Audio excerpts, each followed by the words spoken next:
సిద్ధత లేకుండా మాట్లాడారు. ప్రతిపక్షంలో ఉన్నప్పుడు కూడా అట్లాగే తెచ్చేవాడు.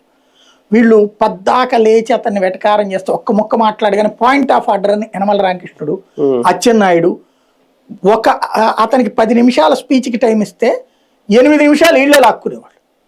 ఆ లాక్కున్న ప్రతిసారి కూడా ఒక రౌడీ, ఒక దుర్మార్గుడు, ఒక చదువు రానోడు ఇట్లాగే మాట్లాడుతుండేవాడు. అంటే వ్యక్తిగత దోషంలే చేసుకొచ్చారు తప్పించి పాయింట్ టు పాయింట్ కౌంటర్ చేయాలి. అది 23 మంది ఎమ్మెల్యేలతో సహా ఇష్యూస్ అన్నీ కూడా.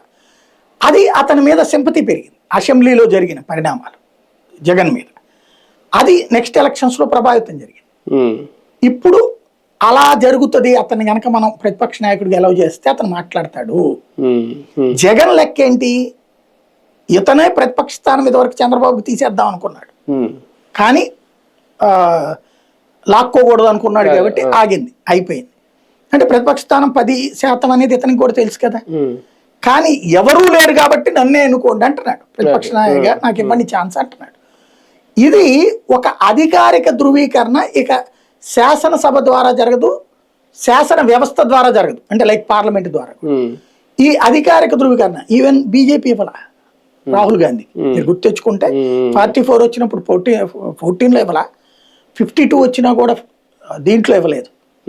ఈ ట్రిప్ ఇచ్చారు ప్రతిపక్ష నాయకుడు హోదా. అందుకనే అప్పుడు రాహుల్ గాంధీ ఏం చేశాడు,